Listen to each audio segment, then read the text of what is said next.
Good evening, ladies and gentlemen. My name is Riku Mukherjee. That is my co-host Chris Caldwell. Sorry about the technical difficulties, running a few minutes behind, but we are here to do our weekly fantasy football show, wrapping up Week 10 in the NFL and looking ahead to Week 11. Chris, it was another week of pretty interesting football. How was your week? Yeah, man, probably the most exciting week of the year for me. A lot of good games out there, a lot of big fantasy scores, fantasy trade deadlines coming up, either this week or in the next 1 to 2 weeks. So time to buckle down and get into those playoffs. Let's get into it. Yep. It was. I thought one of the better weeks of the season. A lot of interesting fantasy football implications, a lot of real life football implications. I think we had the game of the year this week, and when the Vikings and Bills game, that was pretty exciting. So, yeah, if you're new to the show, welcome to Nickel City Mafia. Please enjoy our programming. Please like and comment and subscribe to the Nickel City Mafia YouTube channel. We have a live chat during this pod. If you have any questions regarding fantasy football or anything in general, when it comes to football, please feel free to leave it in the live chat and we will answer that. And if you have any questions after the show, if you're not watching live, feel free to leave it in the comments or DM us on Twitter. Our Twitter handles are right below at the bottom of our faces here. So, yeah, usually what we do every week is we recap 5 or 6 games that we thought were very interesting when it comes to fantasy football, and we answer questions during the program in between games, and then we go over some waiver wire stuff and any trade situations that we are running across. This is probably the last week you can trade in your fantasy football leagues. And yeah, then we wrap up the show and give any predictions towards week 11. So, Chris, we are going to lead off this week with our first ever game in Germany. It was early in the morning on the West Coast for me. It was at 6:30 in the morning, but I got up in the morning, had a nice sized wager on the Bucs in this game. Seahawks versus the Buccaneers. Buccaneers take care of business here as a 2.5 point favorite. They win the game 21-16, and yeah, my first question to you is: are the Bucks back? Are they back? Are they back into the normal Bucks that we've seen for the last couple of years? Yeah, man, the defense is back. I think this game wasn't quite as close as the score shows. The Seahawks made it close in the fourth quarter, but the Bucs defense dominated and really took hold of this game. And Tom Brady had a typical Tom Brady game, and then finally, what we've been waiting for all year is the changing of the guard in the Bucs backfield. Did it finally happen?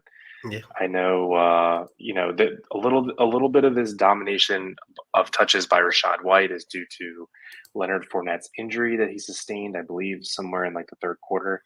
Um, he's not really supposed to miss time, but it still says a lot about the how comfortable the Bucs are giving Rashad White the full workload. Should anything happen to Fournette, and just I don't know, you watched the game too, but I thought Rashad White looked heads and tails better than Lenny. What do you think? Did Fournette get hurt in the game? Yeah, he He got got like a hurt, hit right? pointer, hit pointer. Yeah.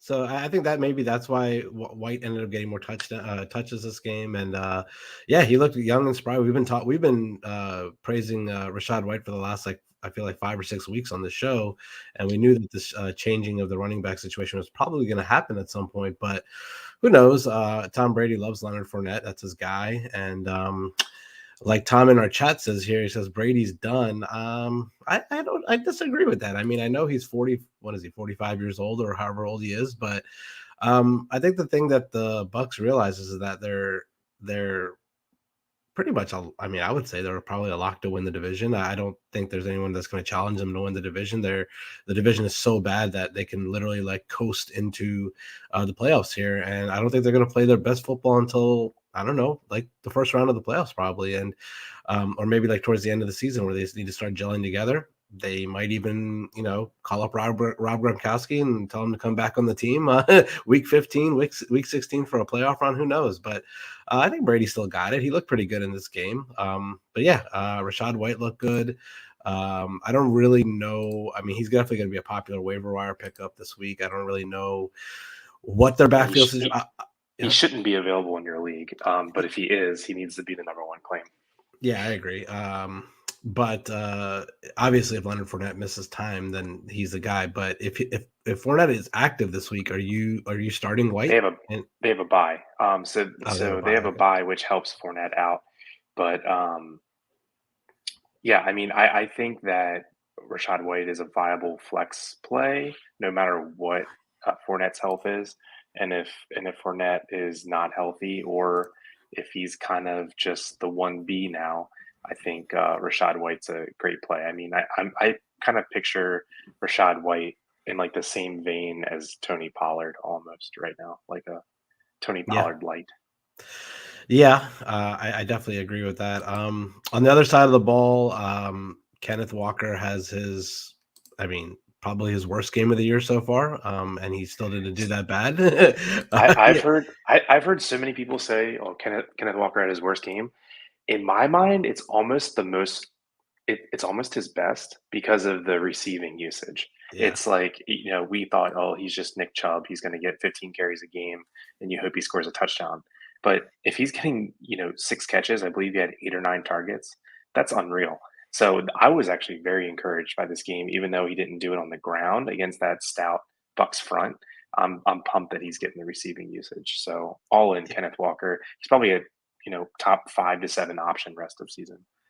yeah. I don't even think it was the. I mean, yeah, obviously the Bucks run defense is good, but I think it was more of a game flow situation. They were behind the whole like second half, so they were trying to play catch up, so they weren't running the ball that much. Which hasn't really been the case for the Seahawks the last month or so. They've been pretty, steadily ahead in games that they've been playing in and able to control the game on the ground. But being behind in this game in the second half, it kind of took away the ground game. But yeah, Seahawks are I mean, we talked about it on our. And by the way, if you guys haven't checked out our season rest of season preview or prediction show, it's on the channel where we went 5 wide and we gave our winners from each division. But I think all of us pretty much said that we don't expect the Seahawks to win this division. We think the 49ers are going to come back and win this division, which is probably going to be the case. But I think the Seahawks are a wild card team. I think they're a good enjoyable fantasy team players that on their team for the rest of the season. What do you think? Is Geno Smith about to get like a 4 year like a 4 year $100 million contract? Is that really about to happen? um, no, I don't think so. Maybe. They have I'd be. like I, why would you draft a quarterback if you have Geno Smith doing what he's doing? He's I he's a he's a top 10 QB in the NFL this year. yeah, I don't think they would draft a quarterback, but I don't think he's $100 million man. That's a little absurd, but I think he could get in the range of What if they about are two gonna. years, 50 million? Yeah, I think he annually he deserves probably 15 to 20 million if he's going to play like this moving forward. So, yeah, I definitely agree with that. Any thoughts on the receivers in this game from either side of the ball? I feel like it was all pretty much status quo. Godwin, I think he's one to look at because he's kind of been coming back from his injury. He's been grinding his way back. He's had a ton of targets in the last 4 or 5 weeks. I think he's a really nice add down the stretch if you can trade for him on the cheap. Um, and then, Metcalf and Lockett, they always do their thing every game, especially with Gino excelling. So, yeah, nothing really sticks out here. Julio got in the end zone. That was a nice blast from the past. He actually looked good. Yeah, I was going to ask you that. Is he back or is he He's just one not of on those? any of my 9 fantasy rosters, and I'm not looking to add him. Yeah, I didn't know if he was a possible flex option moving forward, but probably not, right? No, I mean, you got to be able to find something better. Yeah. Okay. So, I do you have anything else on this game? I don't really got much else on this game. It was interesting to see the crowd. I thought the crowd was entertaining. They were pretty boisterous the whole time, sold out. I didn't like the field. The field was pretty beat up. I don't know if they're going to do another game in the stadium in the future, but I thought the whole enjoyable experience in Germany was pretty enjoyable. Yeah, the country roads. Did you see the video of them Yeah, I singing saw that. country roads? Yeah. It reminded me. I went to Oktoberfest like 5 years ago, and they just kept singing that song on repeat. And I was like, "What is the obsession with this John Denver song?" Maybe maybe everyone in Germany are John Denver fans. Who knows? I guess so.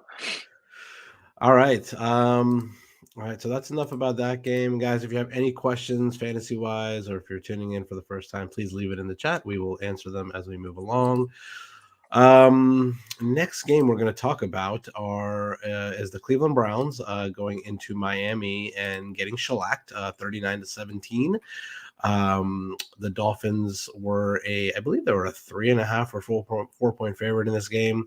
I completely misread this game. I thought it was going to be a lot closer. I had actually bet the Browns in this game, and I thought it was going to be a close game, but clearly that was a mistake. And Tua is amazing. He's the top 5 MVP odds for the rest of the season, and Mike McDaniel has that offense running, humming, and he's carrying 2 top 10 receivers. And I never thought I would ever say that about Tua, but he's doing it. Yeah, man, he's QB3 over the past 4 weeks. Absolutely hitting his stride. He has all the weapons. They trade for Jeff Wilson, and all of a sudden they have a running game. I never thought I would say that. This team looks tough to beat. I mean, they are, dare I say, 100% lock for either the division or a wild card spot. I don't see them falling out of that at all. And I think they're one of the top 4 or 5 contenders for the AFC. So this team's firing on all cylinders. Even have a down game from Tyreek Hill, and they still win by 22 points. So who is the back to own in that backfield? Is it Wilson? Is it Oh, Mostert? Is it Wilson by far, okay? in my Okay. opinion. Yeah, I mean, he's younger, and he just looks better. And the usage doesn't lie. The past 2 weeks they've used him a lot more. So I think it's Wilson, and it's not close. Yeah, I think their head coach has a familiarity with him from back in San Francisco, even though he has that with Raheem Mostert too. But Wilson definitely, we've seen Wilson have big games in San Francisco in the past. When he's come in for injuries and like lead running back injuries and stuff like that. But he's never been the guy, so I don't know if he's going to be the guy moving forward. But he definitely looks like a every week start until I see something different in that offense.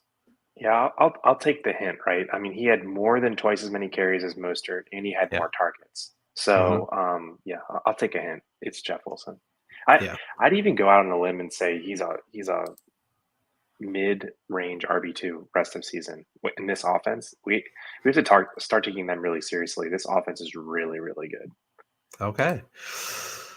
Um, Receiving wise, Jalen Waddle, 4 for 66. He did his thing. Tyreek Hill had a touchdown, which kind of saved his fantasy day. He didn't do his usual 100 yards, but he got in the end zone. So decent days for both of them.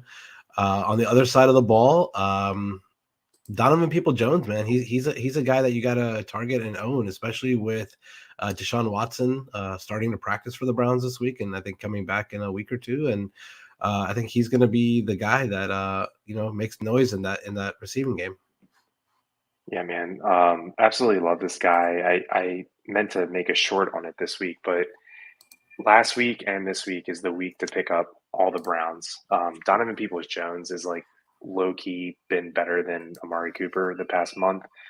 He's just steadily involved in every game. He's getting the downfield targets.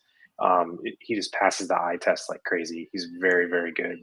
It could be freaky what he does when Deshaun Watson comes back. So if he's for some reason still on your waiver wire, I think I'd almost add him, and it's just me. I would add him ahead of Christian Watson this week. I know we'll talk about Christian Watson a little bit. I think down the stretch, they're neck and neck for who's more valuable. But my gut just says Peoples Jones is going off when Watson comes back. So that's my take there.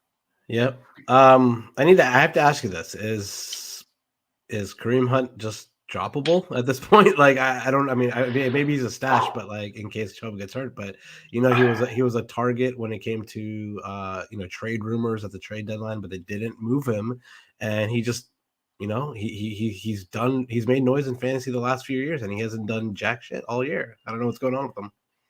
I don't think he's droppable, but he's certainly not playable Yeah, right definitely not now. playable. Yeah. I would almost say he's like an intriguing ad if someone does drop him, just because of the Deshaun Watson thing, and if they really pick up their pace, and I don't know. He can't be worse, right? So I don't know. He's already at his floor, but it's surprising, man. I was just thinking about that before the show. He's probably one of the top 5 to 10 busts of the Bust of year. the year. Yeah. I I mean, was thinking about that too. he's been a steady, top end RB2 for years in a row, and it's just not there. I don't know if his age is finally catching up to him or what, but no, not startable whatsoever. But if it's me talking, I'm not going to drop him. And I think he's an ad if someone does drop him, but you can't play him. Okay. Um, Amari Cooper, any thoughts? Yeah, I mean, he's an every week starter. I mean, I think he's a back end wide receiver too. I mean, I don't know what his ranking is on the year, but let me see here. Cooper. All right. Yeah, wide So receiver 27. He's a top end wide receiver 3. So let me ask you, since this is probably the last week for trade deadlines in fantasy, are you going to try to target any of these Browns guys, like Cooper or Donovan Peoples-Jones, with Watson coming back around the corner? Yeah, sorry, I misspoke on Cooper. I was looking at the last month. He's wide receiver 12 on the year, which is that's Okay, like low key doing really I good. would I not mean, have guessed yeah, that. yeah. I think I'm definitely targeting the Browns, and yeah, I made a short on Nickel City Mafia talking about a little trick you can do in the trade market is trade for someone who's already had a buy with someone who's yet to have their buy. So I think like a good example of that I would do this week is you could trade Terry McLaurin, who has a buy in week 14, for Amari Cooper straight up, who doesn't have a buy left, and he's getting Deshaun Watson in 2 weeks. Yeah, Sounds good to me. yeah, and Terry McLaurin's been doing really well the last Exactly. few You're going to weeks. get that So trade done. If you offer McLaurin for Cooper, they're accepting it probably 4 times out of 5. yeah, And I think that benefits you in the long run. yep. Let me see here. I was gonna ask you something else. What was I gonna ask you? Oh, Mike Gesicki. He's not really. I mean, he's just like a streamer guy, right? Like he's not like somebody you're starting every week, right? I mean, in this offense, it's enticing to start him every week, but he doesn't Dude, get that many targets. tight end is so bad. Listen to Yeah, this. Listen to this. So Mike Gesicki is tight end 9 on the year. He has 50 standard points. that's So so bad. yeah, and let me see in PPR. Where's he at? Gesicki. Can't even find him. He's tight end 17 in PPR with 74 points. No, I don't think he's an every week start. Honestly, tight end's so bad. The difference Yeah, between okay, let's look at this. The difference between tight end 6. Hear me out here. The difference between tight end 6 and tight end 18 on the year is 10 points wow, total. yeah, okay. So you know It's what I just mean? it's It's like it's just crap. It's a crapshoot. if you don't have Kelsey, Andrews, well, I would say Ertz or Goddard, but Ertz and Goddard are both out for the year. So okay, I'm going to answer your question directly. Gesicki's an every week starter. Yeah, There's no one left, right? I mean, this is crazy. This is the wildest tight end year. Like you either have Kelsey or Andrews or Hawkinson, or you lose. yeah, I agree. Even guys that were getting targets earlier in the year, like Tyler Higbee, who is not getting jack shit now, like you still have to start him if you own him. I don't see like why you would, or like just drop him and try to pick someone else that's streamable. But yeah, I agree. Very weird tight end year. I don't really know When what. Jawan Johnson's a tight end 1 on the year, you know it's going bad. Yeah, I like Jawan Johnson. He's he gets in the end zone. All Nice little right. player. Yeah. Yep. All right. So we don't have any questions. I don't know if people tuned out because we didn't start on time, but we're gonna move on to God himself, Justin Fields, quarterbacking the Chicago Bears to a amazing fantasy day and another loss for them. So he's making noise in the fantasy department, but that defense is just awful and they can't win games. But it's fun for us fantasy players. So the Bears lose at home to the Lions, 31-30. Very exciting game. Justin Fields does his thing again. He goes for 4 touchdowns total in this game, 2 passing, 2 rushing. He rushes for 150. What else can we say about him, man? He's turned it around. He was someone that was being dropped early in the year to a top 5 quarterback in the league now, or fantasy wise at least. He's single-handedly why I'm in 2 of my leagues because I picked him up like week 5 or 6 in 2 different leagues, and I just haven't lost since then. Yeah, I mean, a month into the season, people were saying that he shouldn't even be starting anymore. If you have him in Dynasty, get off of him. I don't know what clicked, man, but it's they're doing design runs for him. I know he had 10 of his runs were design runs. How many carries did he have on the day? 13. So 10 of the 13 were designed QB runs. Mm-hmm. So at least the offense is being creative and using him to his skill set. Yeah, he's amazing, man. He's what, a top 5 QB rest of the year. There's no way you can rank him outside the top 5. Yeah, I think so. I actually in one of my um, it's like a keeper league with contract budgets and stuff like that. I actually ended up trading Lamar Jackson for Justin Fields. There's a little like money kind of situation involved in that because of budget, but like I'm in position to make a run at the championship, and I was like, damn, I don't know who I want straight up for the rest of the year, and I was like, I guess Fields. So I ended up trading Lamar straight up for Fields, and so far, I mean, the Ravens had a bye, but I just can't see. Who do you think rest of the season, Lamar versus Fields? Yeah, I mean, pretty much a toss-up. I Yeah, think recency bias, I guess, Fields, but yeah. Lamar has the ability to do what Fields is doing, if not better, right? So, um, yeah, they're both in the top 5 or 6 rest of year. Yep. Did Khalil Herbert get injured in this game? Yeah, he's on IR. Okay, so he's on I don't. IR. So David Montgomery's. Montgomery is like one of the best trade targets this week. Not that anyone's dying to trade him because Herbert's out, but if you have Montgomery, you just got a big stock up Yeah. because he's going to get fed the rest of the year. Yep, I like that. Lions side of the ball. I got to vent about the Lions. Go ahead. Let's hear it. So, DeAndre Swift is not startable. I mean, He's is he still banged up? Yeah, I mean, Justin Jackson got 4 carries this game, and DeAndre Swift got 6. And DeAndre Swift had 1 catch, and I just don't think he's startable. I think they're playing him on whatever it is. I don't know what his snap count was, but it feels like I watched the game. It's like 25 or 30% of the snaps on key situations, but he's not healthy or even close to it. Yeah.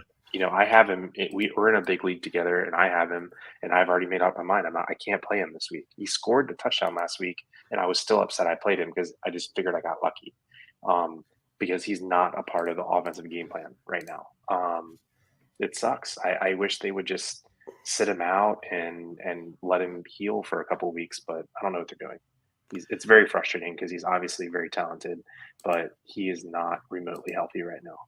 So you're saying moving forward, if you have luckily both Jamal Williams and DeAndre Swift, you're starting Williams 10 times out of 10 Yes. over Swift. Okay. Yes.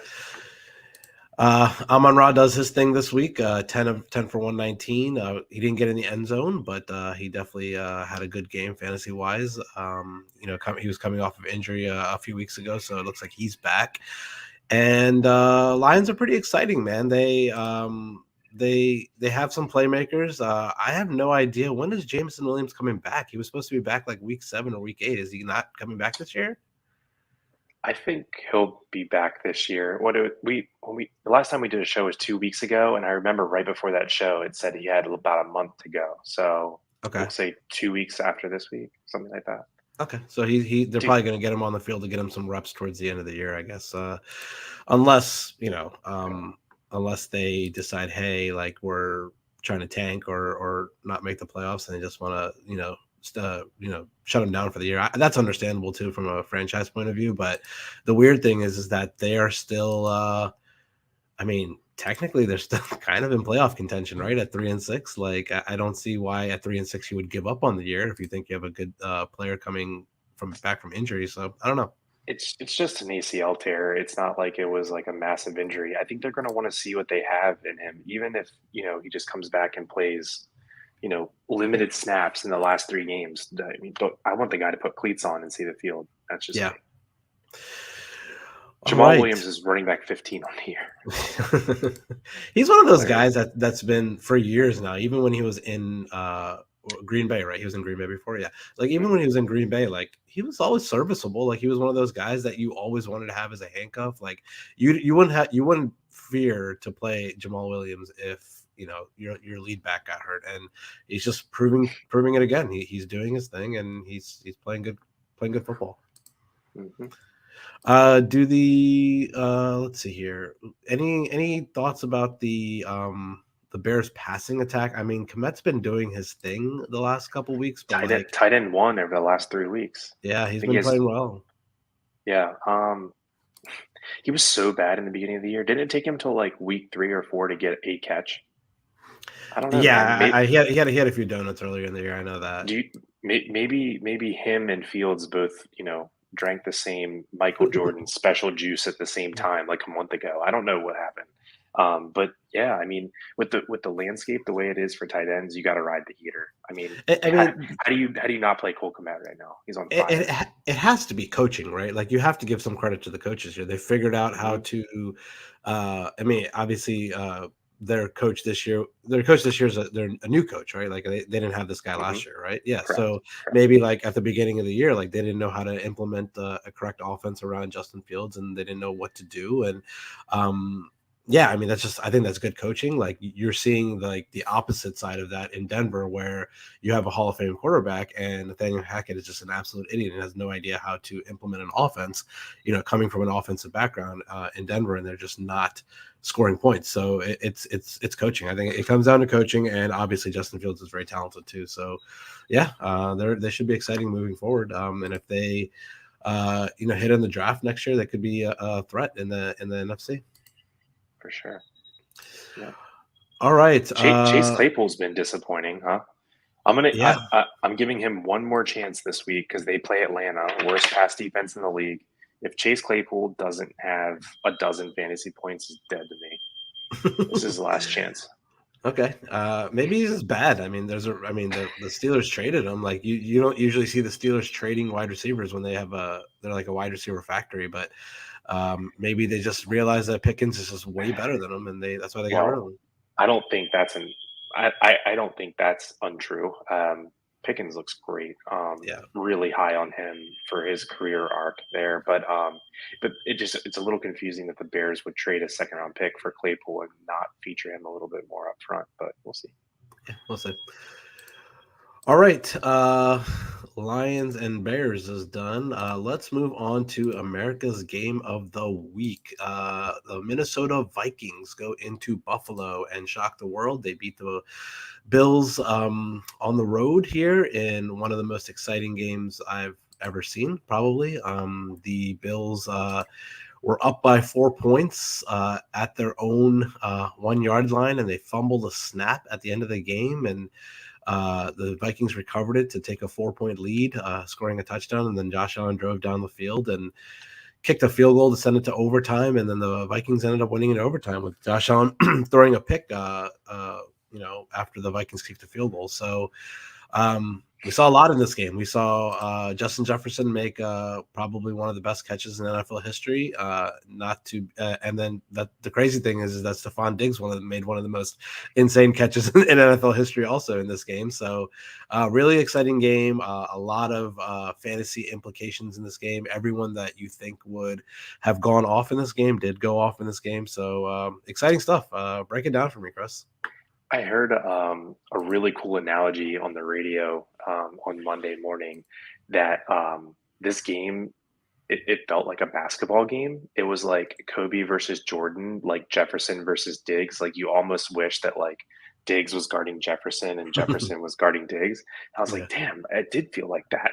It is like every time each one of the team had the ball, it was like, okay, what's J Jeff going to do or what's Diggs going to do to answer? It was like it felt like the game was being ran by the receivers, which was it was kind of a cool feeling. Um, but yeah, dude, Jefferson's unreal. I think it's to the point where you have to start talking about, is he one of the top 5 players in the NFL? He's up there. He's just absolutely dominant at his position. I believe he has most yards per game in first 3 years of a career Yep. for a wide receiver. So he's pacing the history books in terms of wide receiver play, And and he's doing it all with Kirk Cousins, who's not that good of a quarterback. he's doing it with Kirk Cousins. I think Kirk Cousins is a great quarterback, but he's on turf. He's in a semi-soft division. Um, but yeah, I mean, his offense, it's like he's an absolute target hog, and they let him dominate, and it's pretty cool to watch. So um, yeah, rest of the Vikings.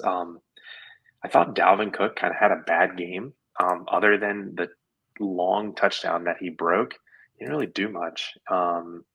He Other got than there. He that, got there though. 80-yard touchdown oh, run. he for sure got there. But just other than that run, you don't like to say, "Oh, if you take away the 80-yard touchdown, he didn't have a good game." But like watching the whole game, I was thinking like, man, Dalvin really doesn't have that much running room. So um, yeah, he's really, what is he on the year? He's up there. He's been having a good year. Yeah, Um, he's been playing good. yeah, I'm RB11. Not that bad.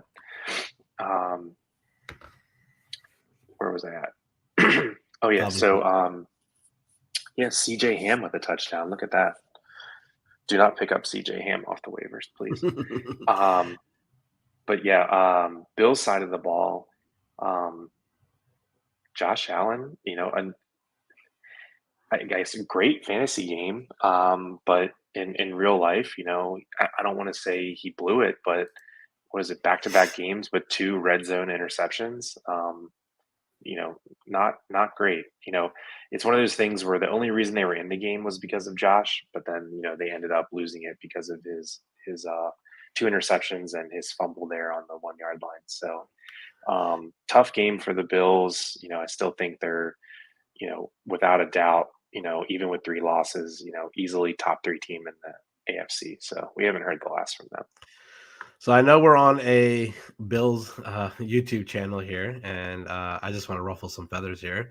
So I just want to put the Bills Mafia into a tizzy here. Who would you rather have moving forward rest of the season, Josh Allen or Tua Tagovailoa? Fantasy, No, real life. real life, I'm taking Josh. Yeah, you're not going to get me to fall for that trap. Um, I'm the biggest Tua lover in the world, but no, Josh Allen's just such a gamer. It's Fantasy can't wise too, you would take the Josh Allen over Tua? for Yeah, sure, for I sure. think I so. mean, look, Fantasy for six sure. Yeah, carries for 84 yards. That's yeah. that's Lamar Jackson numbers. Yeah, the guy is amazing. I mean, he's just having a little blip in the radar here. Probably better to get it out of the way here than late in the season and the playoffs. But Really, Mike, you picked Josh Allen over Tua? That's a shocker. yeah, so I don't think anyone should be worried about Josh Allen. But I did hear people talking about the argument over best QB in the league. Like it often comes down to like Mahomes, Josh Allen, and there is something to be said about how I mean, Mahomes. the answer is Mahomes. It's always Right. Mahomes. There's something to be said about you very, very, very rarely, if ever, see Mahomes be the reason for a loss. Yeah, He absolutely. doesn't, I don't want to say blow the game, but like, maybe one game a year tops the Chiefs lose because Mahomes, blew it. So I guess at this stage of their career, that's the difference between Mahomes and Josh Allen. Yeah, I was actually just having this debate with some of my friends. I think just pure skill wise, just maybe just the pure talent on the field. Mahomes is, I think he's probably one of the best quarterbacks of all time. I don't think you can remotely say that about anybody else in the league at the moment. I think just from an arm talent and being able to make the throws that he makes, he's amazing. And I mean, he's the best quarterback in the league, in my opinion.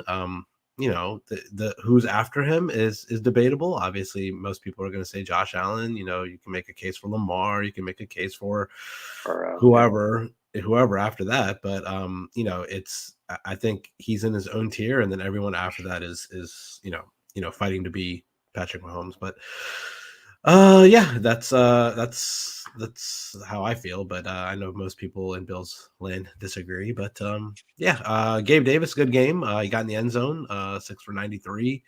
TJ Hawkinson, 7 receptions, 10 targets, which is interesting. KJ Osborne had 11 targets.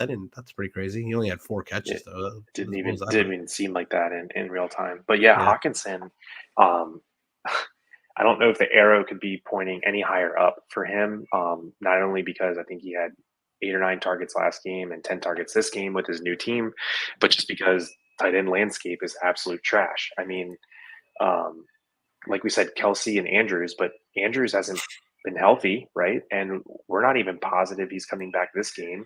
Yeah. George Kittle had 1 catch last week. Gerald Everett's hurt. Um, Ertz is out for the year. Goddard's out for the year. TJ Hmm. Hawkinson, tight end 3, confidently rest of the year, right? Yeah. Has to be. So, I mean, um, I'm seeing him like on like different ranking websites. He's definitely like top 3 tight end like this week. So like moving forward, I don't know who would be competing with them. Like unless we see some sort of crazy second half from I don't know like Kyle Pitts or something like that, which I don't really see happening. But yeah, I think TJ's the best best guy out of those guys because him or I mean maybe Dalton Schultz, I don't know, but just you want a tight end. If you don't have Kelsey or Andrews, you want one of those guys that is in a good offense, and he's in a good offense. So so okay, there's a lot of believers out there that you need an elite tight end to win fantasy football league, or if you have an elite tight end, you're going to make it to the final 3 or 4, like almost no matter what. Um, so this year, with this many tight ends being beat up and a lot of tight ends underperforming, do you think that you can trade, say, like wide receiver somewhere between like wide receiver 3 to 10 on the year, or running back 3 to 10 on the year for Travis Kelsey, and it's a slam dunk trade to get Kelsey? I don't think so. See, I think so because the difference between Kelsey and let me just talk. I'm going to give you Fantasy Pros rankings for tight ends this week. Kelsey's 1, Andrews is 2, but he's questionable. Hawkinson, Kittle, Schultz, Fryermuth, Greg Dulcich is 7, Cole Kmet is 8, Kyle Pitts, who sucks, is 9, Higbee, who sucks, is 10, Taysom frickin' Hill is 11, and Foster Moreau is 12. So if you can guarantee Travis Kelsey will be on my team, who's going to outscore any of those clowns 6 or after by an average of 8 to 10 points a week, I don't know. I'm very tempted to just go find my best player on all my rosters, and obviously you don't want to trade, if you have, the number one running like Austin Eckler for Yeah, Kelsey. But like if I have like Joe Mixon for Kelsey straight up all day, like something like that. I don't know. I just think the difference between him and whatever bum you're going to start is just such an advantage. Just my take. okay. All right, we have a question here from Ryan. He says, "Any Bills or Browns pass catchers startable in the snow this weekend?" So I think me and Chris have different opinions about this. I don't think I think snow alone is advantageous for the receivers because they know the routes that they're running and the defenders do not. But the factor here is going to be wind. If it's going to be windy in Buffalo on Sunday, I think they're expecting like multiple inches of snow during the game. Then you can't start them. But if it's just snow and it's a blizzard, I think you can go ahead and start. Definitely Bills receivers. I don't know about Browns receivers, but definitely the Bills who are used to playing in that kind of weather. I wouldn't hesitate to start Diggs or Gabe Davis. Yeah, Rick's not wrong. There's way more big plays that happen in snow, just because the defenders can't keep their feet. You're more likely to see, long touchdowns. I don't think you're ever benching Stephon Diggs, even if you tell me it's going to snow, you know, a foot of snow and be 30-mile-per-hour winds. I think you're still starting Diggs personally, but yeah, keep an eye on the wind. It's way more important than the precipitation. Yeah, I agree. Same thing All with right. the Bengals and Steelers game. Um, yeah, I'm going to West Virginia this weekend, so I was like keep looking at the weather, and it's supposed to be like 40 to 50-mile-per-hour winds. And Pittsburgh's not that far from where I'm going, so I don't know. I keep an eye on your Pittsburgh and Cincinnati receivers, because if it's going to be 30, 40-mile-per-hour winds, I'm not starting any receiver in that. All right. Let's see here. We got we're gonna that's enough about the Bills and Vikings game. We're gonna move on to the Cowboys Packers game. Um yeah, man. This game was interesting because the Cowboys had a 14-point lead in the second half and they blew it. And it was a Christian Watson coming out party. It was one of those games where you know, I thought the Cowboys were a much better team, but somehow, somewhere or another, Green Bay gets it done at home. They win the game 31-28. And yeah, Christian Watson's the hot name this week. What are your thoughts? He's, I think he's the number one waiver claim of the week, unless Rashad White is available. And personally, I haven't, I don't think I have a league where both Christian Watson and Donovan Peoples-Jones is available, but to me, they're neck and neck. I have a feeling you prefer Christian Watson, but I'll ask you that question. Which one would you pick up? Between him and Donovan Peoples-Jones? Hmm. Mm, that's a toss-up for me. I don't know.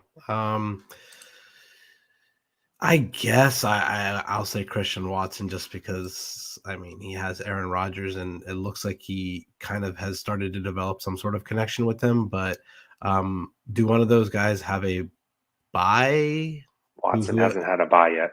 I hasn't was had going a to bye say, yet? can I change your mind if I say that Watson's probably going to go for $30 and he has a bye yet to do, and DPJ you can probably get for $15 and he's already had his bye. Yeah, if that's the case, then maybe Peoples Jones is probably the answer to that question. Yeah, same here. Yeah. So yeah, Aaron Jones, probably his best game of the year, or one of his top two games of the year. Guy absolutely looked amazing.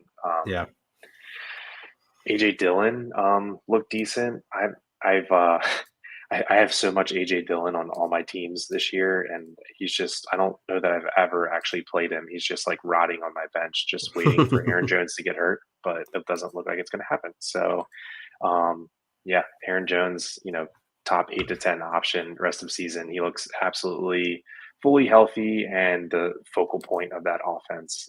Aaron Rodgers only had 20 pass attempts this game. So they're obviously leaning into the run game, which they should have been doing all year, especially with their injuries at wide receiver. But this is setting up perfect for Christian Watson. If they're gonna run the ball 35, 40 times a game and then hit him on play action deep shots, it's like drool everywhere. This is gonna be good. yeah, I agree. On the other side of the ball, Pollard does his thing again. CD Lamb does his thing. Very, very good games for both of them. They're making their fantasy owners happy. I'll tell you that much. CD's best game of his career. Oh yeah, Yeah, it's got to be right. uh, 11 catches, one. It was. I know it's his first time this year over 100 yards in a game, and it's the most yards he's ever had in a game in his career. So I would assume it's his best game of his career. But yeah, he looks great. Tony Pollard. I mean, me and Rick have been telling the Cowboys now for 2 years. He's just heads and tails better than Zeke. Just give Zeke his ceremony, his 6 to 8 carries a game, just so he feels loved. But Pollard needs to be the guy. Um, and the crazy thing about this is, like, usually Pollard has a good game if he like breaks a 40, 50, 60 yard run or catch. His longest run of the day was 14 yards. Yeah, As long as 22, play of the day 20. was 14 yards, Yep. and he was the workhorse. He was the between the tackles grinder, and he got it done. I mean, he's just really, really good. Um, they're gonna definitely. I don't know what Zeke's contract situation is, but if they don't roll with Pollard full time next year, then I need to question what the hell they're thinking. What about when Zeke comes back? Like I said, I would give Zeke his 8 carries a game and, play him 40% of the snaps, but Pollard needs to be the guy. You Yeah, know, I totally agree. if you Um, it, if you put Pollard back to 30-40% of the snaps, it's just at that point it's just bad management of your talent. yeah. Any thoughts about any of the receivers behind Watson and Lamb on either of these two teams? Just that I'm disappointed in Alan Lazard. I mean, I know he's been hurt himself, but with all of the injuries that the Packers receivers have had this year, it's really disappointing that Lazard hasn't had a better year. Um, yeah, I don't. Gallup too, right? Who's that? Gallup, Michael Gallup. Yeah, he's had a down year too. Yeah. Yeah, I think he's had a touchdown since he's been back, but um, yeah, I mean, he was injured to start the year, so I'm not going to be too hard on him, but yeah, I mean, I think I own him a good amount, and I actually play him every week. I like him moving forward. I think he's a solid ad if you can get your hands on him rest of the season. He's That's he's probably I think he's just getting healthy. Last week and this week. so. That's probably a question for you. Gallup or Lazard rest of the season. Gallup, I'll go for the team that's going to air it out. Okay. All right. You got anything Don't else make from this me game? don't make me answer Gallup or Christian Watson because I don't know. I think the answer to that's Christian Watson. Yeah, I think it is too. Upside. All right. Anything else from that game before we move on to our final game? No, sir. All right. Last game we're going to talk about Sunday Night Football. San Francisco 49ers get the job done at home in kind of an ugly slogfest kind of game. 49ers win this game 22-16. Interesting game as far as the 49ers backfield goes. Elijah Mitchell comes out of nowhere and does his thing, 18 for 89. Christian McCaffrey takes a little bit of a backseat. He gets in the end zone, but Kyle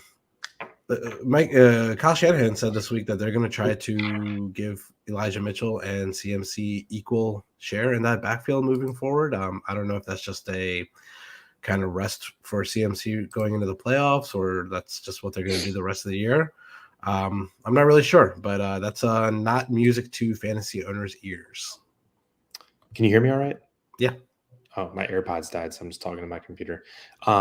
Yeah, weird flex by Kyle Shanahan here. Making a huge trade for Christian McCaffrey, arguably top 3 running back in the NFL, and then giving Elijah Mitchell, who's fresh off an injury, more touches. That's very odd to say the least, but and I don't really buy the saving McCaffrey for the playoffs thing. They were 4-4 when this game started. Yeah. It's not like they were, 8-1 and they're just trying to like coast their way softly into the playoffs and save McCaffrey. I don't really. I mean, obviously it worked. Elijah Mitchell looked better than Christian McCaffrey in this game. So Shanahan. That's why he has the clipboard and the headset, and we have this headset and this keyboard. So. Who am I to say? But I just think that moving forward for the 49ers, they're such a good overall football team. It's just a nightmare for fantasy owners because I just think they spread the ball around and just what they do, even with like Debo and CMC and Kittle. Like I don't know if I want to own. I mean, obviously you have to own them and start them, but like I don't think they're fun to play in fantasy. Yeah, we were saying the 49ers are best for fantasy, pre-Christian McCaffrey, and when either like Ayuk or Debo or Kittle, one of the 3 were out, and now all 3 of the receivers are healthy, or the tight end and both receivers are healthy. McCaffrey's there and Elijah Mitchell's back. It's just an absolute disaster, minefield. You're gonna have 1 dud at least, if not 2 per week. Debo had a really down game, and Brandon Ayuk looks like a Pro Bowler. I don't know. I'm confused, man. You cannot not play Deebo Samuel, but what is he rest of season? Like a mid to back end wide receiver 2? That's crazy to think that he was drafted as a wide receiver like 1, basically. Well, last year he was like the wide receiver 2 or 3 or something like that. Yeah. Now I'm not going to say he's borderline startable, but he's not someone you're relying on to win you the week. Yeah. I think I need to see a little more out of this 49ers offense with their full complement of weapons. If it's another week like this and they win the game, then man, that's scary for the rest of the year for owners of these guys. So, dude, I'm liking our call. You know, on our show where we talked about, you know, the rest of season outlook on the YouTube channel. Me and you both picked 49ers to go to the Super Bowl. You picked them to win. I picked them to lose in the Super Bowl. But you got to like the way they looked after our call. I mean, absolutely. They just looked completely in control of the game. They're not, you know, they can win a game either with their run game, with their pass game, or with their defense. And it's scary when a team has the ability to do that to you any given week. So I don't know. If it was even money right now today, would you take the 49ers to come out of the NFC over the 1-loss Eagles and the 1-loss Vikings? Yes, I think so.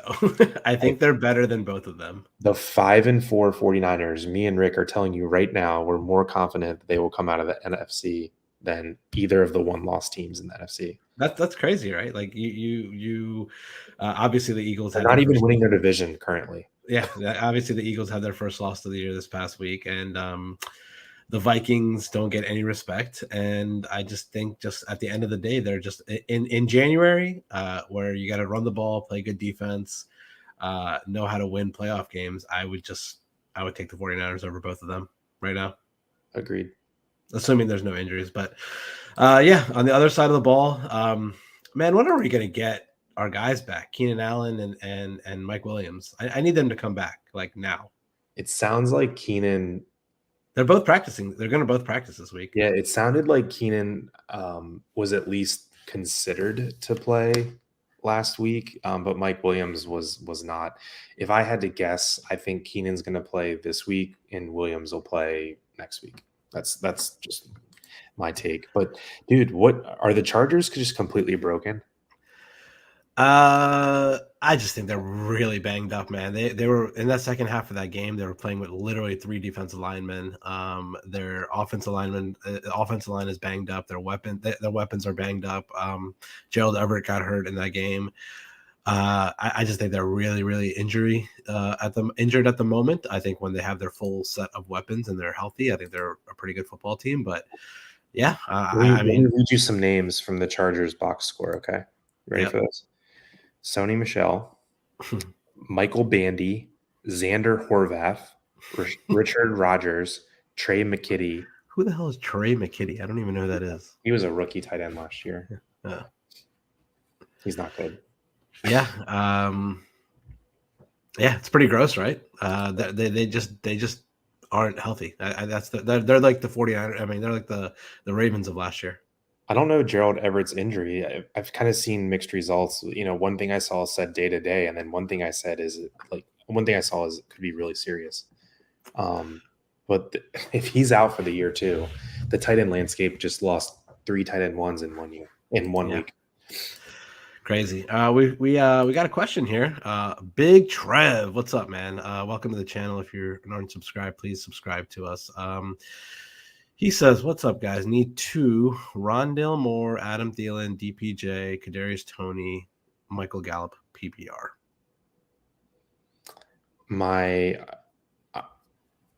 Can we both agree that one, no matter what, is Rondale Moore?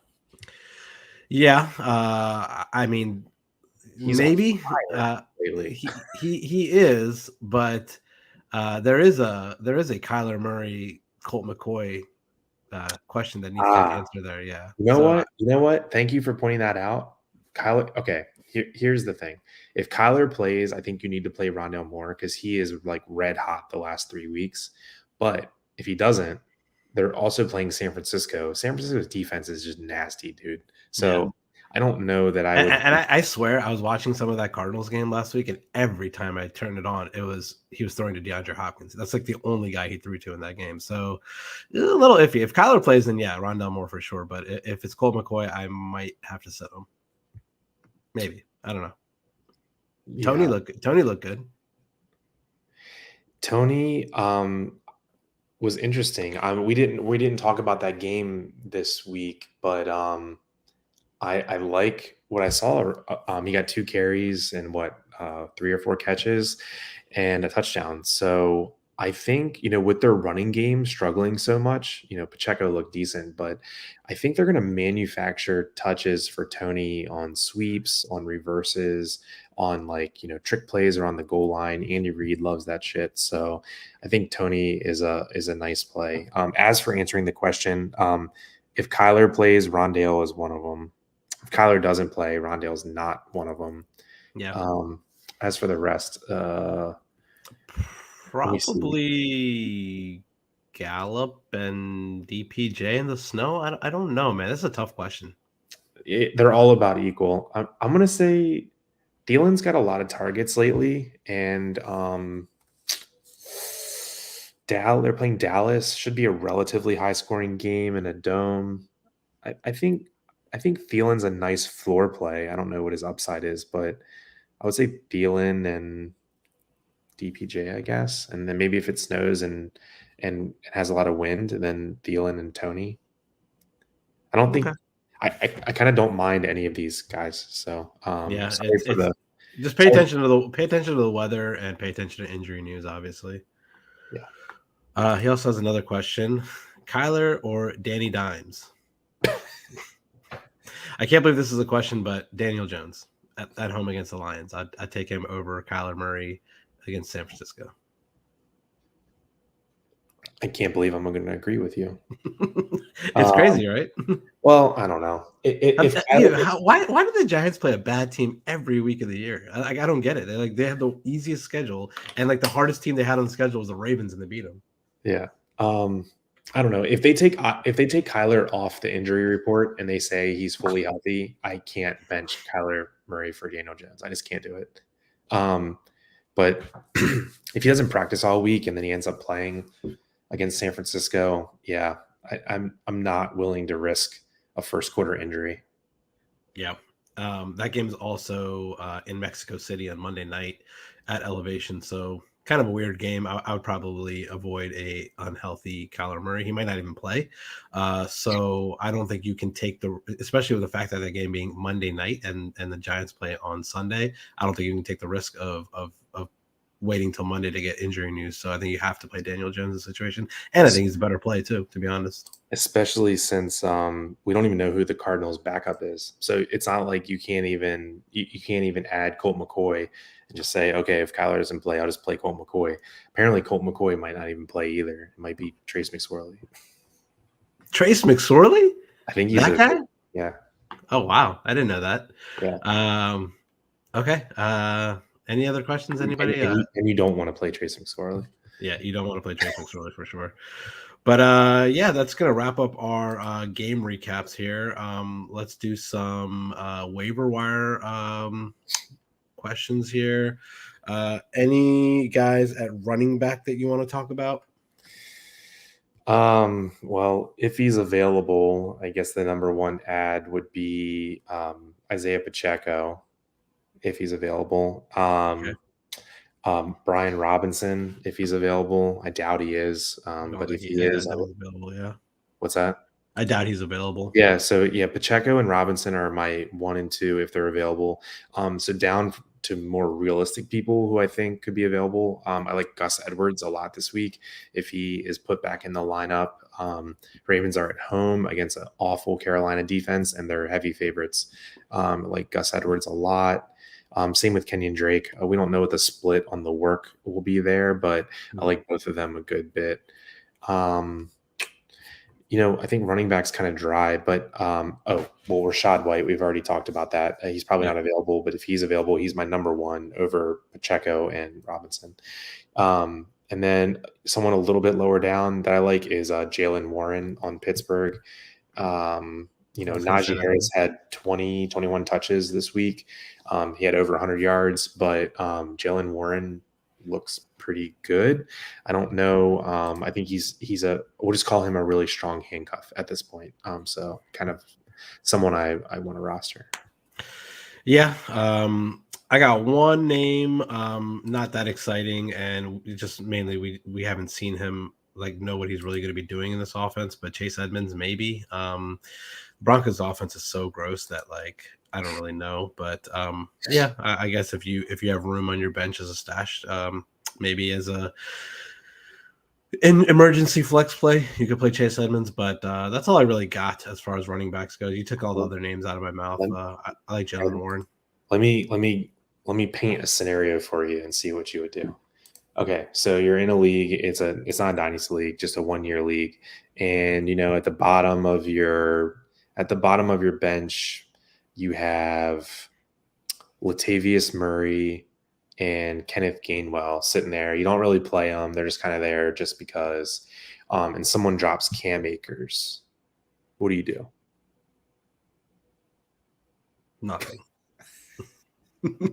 Not pick him up. Can you believe that? He was like a 3rd round, 4th round draft pick this year. Yeah, I don't really know what happened to him, but he's not good. Or either that, or he's just in a massive doghouse with Sean McVay. I don't really know what the situation is, but maybe he's just not one of those guys that comes back from injury well. He hasn't really played great football since he got hurt last year. Yeah, I'm with you, man. I don't know.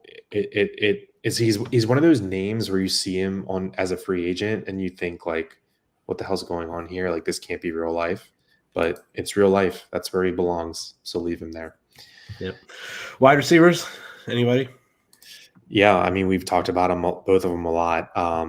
Christian Watson and Donovan Peoples-Jones. I prefer Donovan Peoples-Jones because he's already had his bye, and Deshaun Watson's coming back, and I think they pass the ball at a higher volume than Green Bay is going to. So for those 3 reasons, DPJ for me over Watson. I guess someone a little bit deeper down that I've been kind of watching and they're interesting to me is Nico Collins on Houston. Mm-hmm. He's been getting a lot of play lately. End of the year, Houston's not going anywhere. I think they're just going to want to see what they have with him. Really talented receiver, really raw, but he's starting to come into his own. So I like him. Okay. A couple names for me I have on my list. These are going to be interesting names. We've already talked about Jameson Williams. Obviously, if he's available, maybe stash him. If you have room on your bench and you're in a deep league, I think you could use a roster spot on Odell Beckham. I don't really know what his status is going to be moving forward. I don't know. We obviously don't know what team he's going to be on, but I think he is going to play football this year, and he could go to a contender. So if he's going to a contender and it's going to be a good offense, then I think he's somebody that you could definitely add. We talked about Kadarius Toney. I think he's a good pickup if he's available in your league.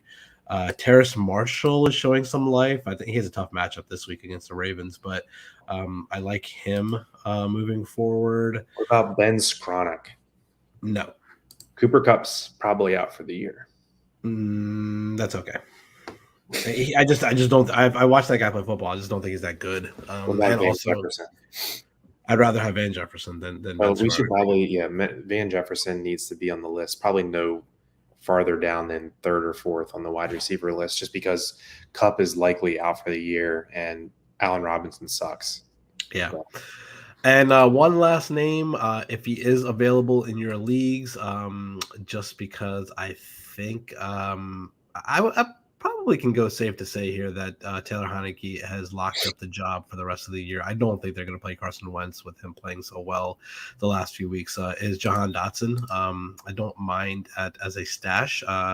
He didn't have a great game coming off of injury this past week, but he had 3 touchdowns in his first 3 games. Yeah, he definitely. But that was with Carson Wentz, and I don't know if that was a connection they had, but he is talented, and we drafted him in the first round of dynasty leagues for a reason. So I don't mind that stash. I'm for it. You got anybody else? I don't got anybody else. No, but I ever since the guy mentioned Daniel Jones or Kyler Murray, I haven't been able to stop thinking about it. Yeah, And it's crazy, my right? my final answer is the same as Rick's now. Even if Kyler Murray plays, the answer is Daniel Jones, and I can't believe I'm saying that. Yeah. Yeah. Let's talk about tight end if there's even anything to talk about. I don't got anything other than Evan Ingram, maybe Greg Yeah, Dulcich. Trey McBride and like cross your fingers. I don't know. Yeah. He's done absolute nothing. He's the one, taking over for Zach Ertz in Arizona.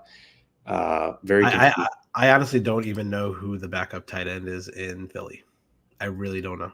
I saw someone pick him up in a couple leagues this week, Do you have a and name? no, I didn't know his name, and I still don't know his name. Oh, it's Grant Calcaterra. Who? Grant Calcaterra, I think it is. Never heard of that guy in my life. Exactly. Okay. Yeah. I wouldn't pick up him. I would rather go to someone like Ingram or Cole Kmet or. Can I make a suggestion? If you have a tight end that's now out for the year, whether it be Ertz or Goddard or the guy on the LA Everett. Yeah. And I said this a couple months ago, but I think it's actually true now. Trade for Kyle Pitts. He's going to be very easy to access.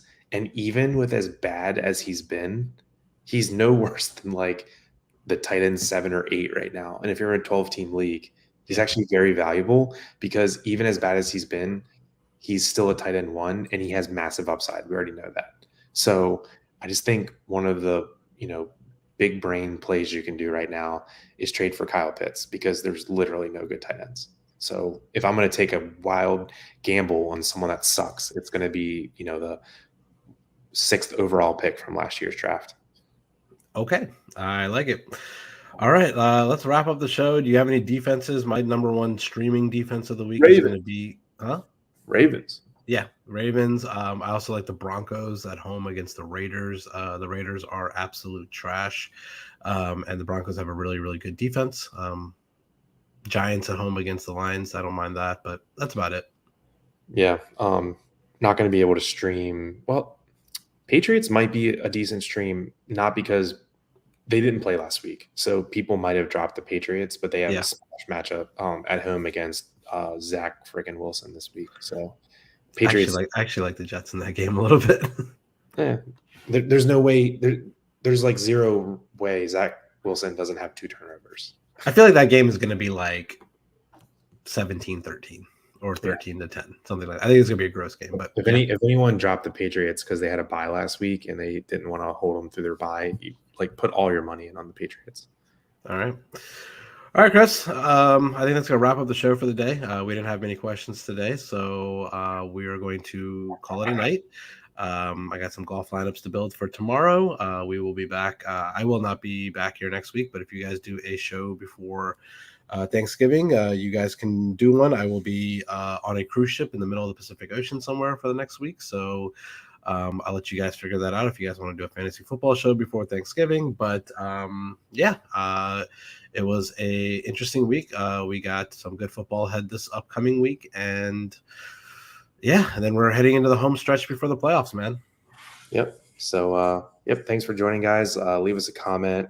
Find us on Discord. We have a free Discord that we do, and we pretty much are on it, all day, chatting with people and talking about football, talking about, fantasy, talking about DFS, talking about the Bills, just, hanging out. So come join our Discord. It's free. Yep. All right. I will wrap it up here, Chris. Nice talking to you. We will be back in a couple weeks together. All right, man. Later. All right. See you.